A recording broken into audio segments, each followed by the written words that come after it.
C'est un 100%. C'est un total 100% pour le Napoli aujourd'hui.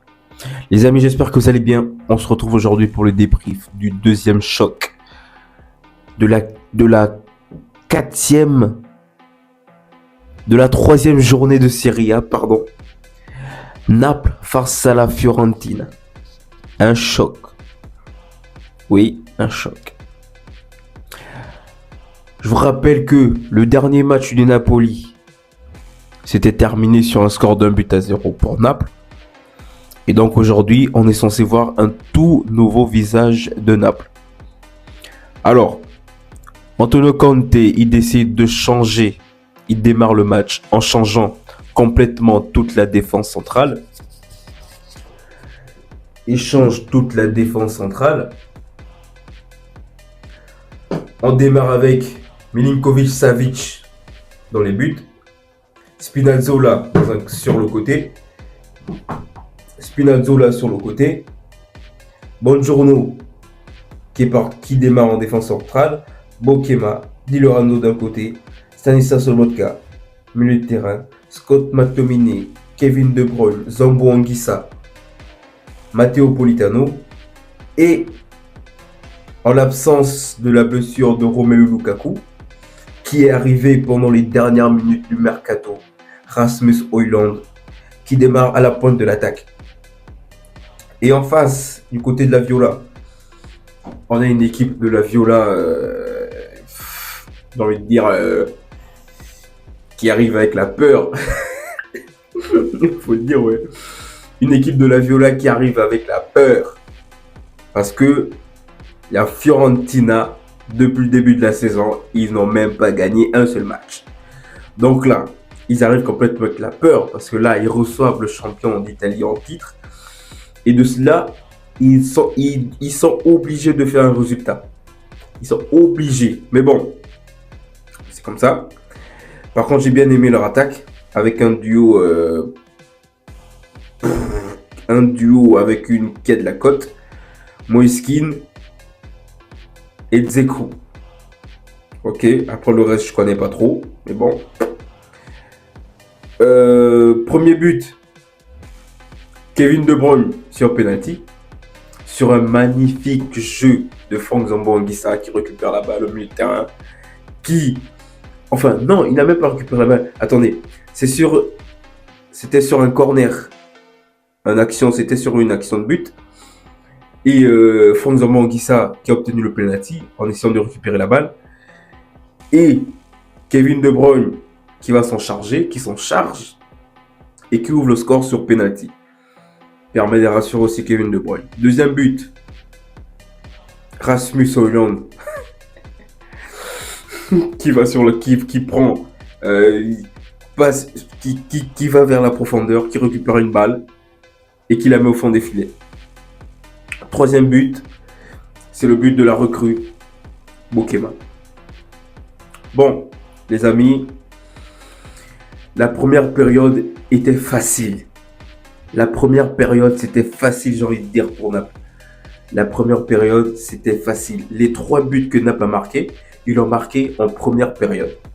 Donc, j'ai envie de dire, c'était totalement facile. Oui, c'était totalement facile. On arrivait à se retrouver entre les lignes. On arrivait à se faire des passes correctement. On arrivait à se procurer de grosses occasions. Avec notamment Politano de l'autre côté. Et aussi de la montée de Franck Zambo Anguissa et de Kevin De Bruyne.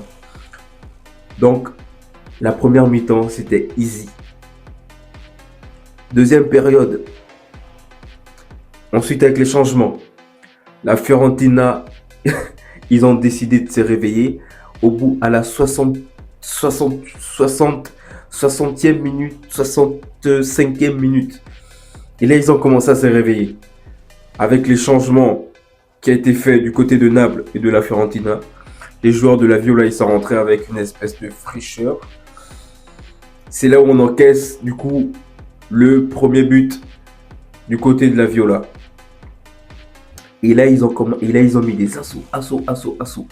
Enfin, assauts, entre guillemets. Je veux dire, ils ont continué.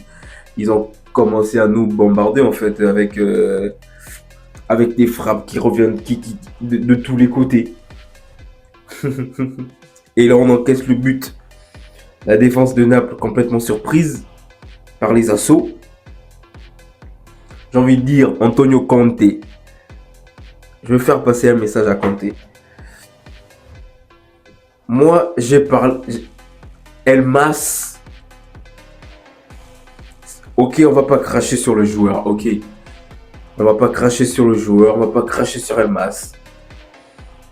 Mais ceux qui sont entrés à la deuxième période du match, les entrants qui sont entrés du côté de Naples, mais au contraire, ils sont même entrés pour gaspiller le match, j'ai envie de dire. Parce que à la sortie de Kevin De Bruyne, à la sortie de Matteo Politano, où la plupart de nos occasions passaient tous par Matteo Politano, une fois que Politano sort, après bon, il y a quand même David Neres qui essayait de jouer. Ok, certes, ils n'ont pas beaucoup de temps, ils n'ont pas beaucoup de temps de jeu, mais c'est pas une excuse. C'est pas une excuse. Mais bon, on gagne 3 buts à 1, c'est le plus important. Le plus important, c'est les 3 points. Donc pour le prochain match, Conte doit insister encore sur le pressing. Parce que le prochain match, c'est la Ligue des Champions. Déplacement à City. Donc Conte doit insister sur le pressing. C'est très bien ce qu'ils ont fait par rapport au dernier match face à Cagliari, où on a galéré à mettre le premier but.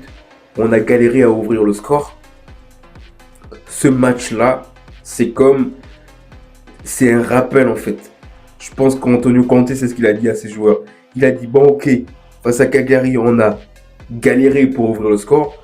Là, ce qu'on va faire, c'est qu'on opte pour une nouvelle tactique. Dès l'entrée du match, on presse. Dès le démarrage du match, on cherche à mettre 1, 2, 3, 4, 5 buts à la première période. Une fois que le match démarre, on cherche à mettre des buts.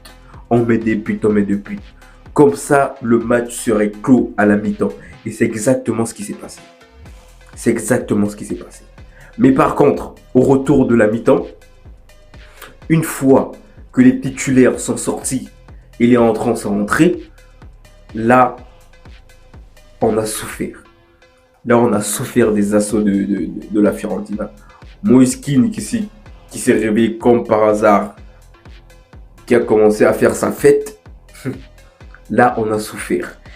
Et attention, le prochain match face à Manchester City, ça va pas être la Fiorentina.